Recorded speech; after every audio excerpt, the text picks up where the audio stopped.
Hello friends, मैं हूँ मोना जैन और आपका मेरी माँ पार्ट 2 में तहे दिल से स्वागत है। माँ के बारे में कुछ बातें कहनी रह गई थी, इसलिए मैंने सोचा और एक वीडियो बना लेते हैं माँ के ऊपर। तो चलो फिर चलते हैं वीडियो की ओर। कितना बुरा लगता है ना, महिला आश्रम, वृद्धाश्रम ये नाम सुनकर। आजकल तो कुछ ज़्यादा पढ़े हुए लिखे हुए लोग रहते हैं ना, उनके ही माता पिता वृद्धाश्रम में मिलते हैं। कुछ कुछ लोग तो स्पेशल केयर टेकर रखते हैं माँ को संभालने के लिए। घर में होंगी, मैं उन लोगों से कहना चाहूँगी, एक बार समय निकालकर अपनी माता से ज़रूर पूछना, माँ मुझे संभालने के लिए आपको कभी केयर टेकर की ज़रूरत नहीं पड़ी भी होगी, पर उसने अपने कर्तव्य को किसी और के हाथ में नहीं सौंपा। उसने अपना कर्तव्य खूब निभाया। पर आजकल के बच्चे कैसे समझेंगे? बचपन की बात तो ठीक है, शादी तक की बात भी ठीक है, पर शादी के बाद क्या करना उस माँ का? माँ तो सुनती ही नहीं है।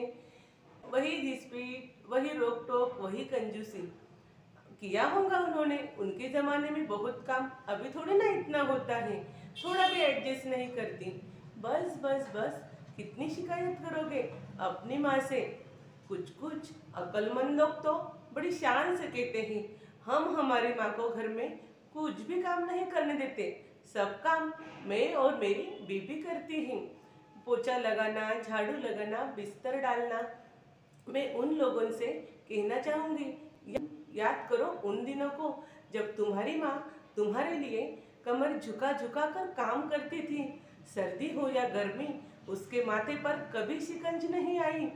कभी कभी तो 100 डिग्री बुखार में भी उसने गैस पर चूल्हे पर रोटी बनाई, टूटे हुए चम्मच से सब्जी बनाई, पतीले में पानी गर्म कर करके आपके कपड़ों को इस्त्री लगाई, बर्तन धोने की पाउडर खत्म होने पर पन्नी से पोंछ पोंछ कर बर्तन धोए, पर आपसे कभी शिकायत नहीं की और फरमाइश भी नहीं। और तो और, तब आपके मासी के यहाँ पे, नाना के यहाँ पे, मामी के यहाँ पे और भी आसपास के लोगों के यहाँ पे बहुत सारी इलेक्ट्रिक चीज़ें आई थी और काम करने के लिए घर में काम वाली। पर आपकी माँ ने उन स्टैंडर्ड लोगों की बराबरी नहीं की, वो उनके पीछे नहीं भागी। उसने की तो बस एडजस्टमेंट, और एडजस्टमेंट को कंजूसी कहते हैं, ये मत भूलना। उस एड की वजह से ही आप आज काबिल बने हो, और आपकी काबिलियत को देखकर आपकी माँ खुश होती है। कुछ कुछ स्टैंडर्ड पति पत्नी तो अपनी माँ को हॉस्पिटल में साथ लेकर जाने के लिए भी परेशान हो जाते हैं। एक बार ऐसे ही मैंने एक लेडी से पूछ लिया, आपकी सास नहीं आई आपके साथ? पता है उस अक्लमंद लेडी ने क्या कहा? उसने कहा, मेरी सास को तो डॉक्टर के साथ में बोलना ही नहीं आता है, और तो और ये हमारा बेबी है ना, उसके पापा के बिना 1 मिनट भी नहीं रहता, इसीलिए उन्हें घर संभालने के लिए रहने दिया। कितनी अजीब बात है ना। माना तुम्हारी माँ अनपढ़ है, माना उसे आपके जैसा इंग्लिश बोलना नहीं आता, पर उसके पास जो अनुभव के बोल है ना, वो दुनिया में किसी के पास नहीं है। और तो और, आपके पास ये डिग्रियां है ना, इन डिग्रियां भी आपको आपकी माँ की वजह से ही मिली हैं। बात सिर्फ डिग्रियों की नहीं है, बात है उससे हक छीनने की, बात है उसकी सोच पर उंगली उठाने की। और हाँ, आप अगर अपनी माँ से बहुत रिस्पेक्ट करते हो, बहुत प्यार देते होंगे और किसी और की माँ पर उंगली उठाते होंगे, तो भी आप एक अच्छे बेटे नहीं हो, क्योंकि माँ आपकी हो या मेरी, माँ तो बस माँ होती है। वो आपसे इन बातों के लिए कभी शिकायत नहीं करेगी, क्योंकि वो चाहती हैं जो खुशियाँ हमें हमारे नसीब नहीं मिली, वो खुशियाँ मेरे बेटे को, बहू को, पोता पोती को ज़रूर मिले। ऐसा तो बस एक माँ ही सोच सकती है। कुछ कुछ बेटे तो विदेशों में रहते हैं, शहरों में रहते हैं, और देशों में रहते हैं, शहरों में रहते हैं, और कहते हैं क्या हुआ, हम शहरों में रहते हैं तो हम गांव में भी माँ के लिए पैसा भेजते हैं।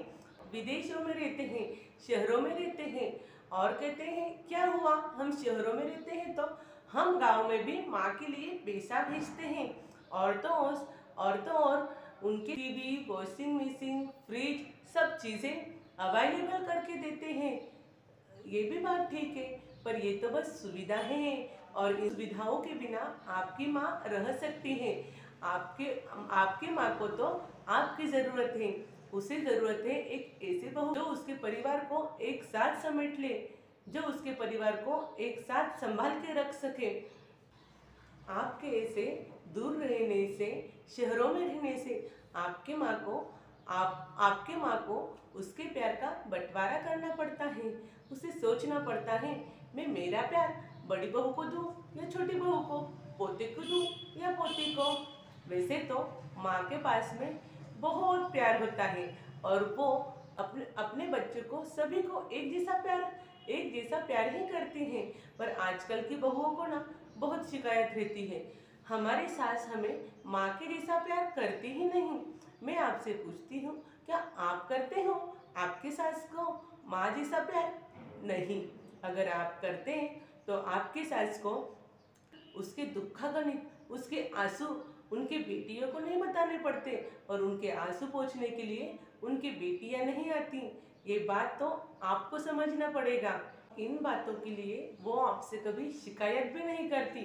वो तो गर्व से कहती है, मेरी बहू ही मेरी बेटी है और मेरा बेटा पढ़ लिख कर ऑफिसर बना है, वो तो विदेश गया है।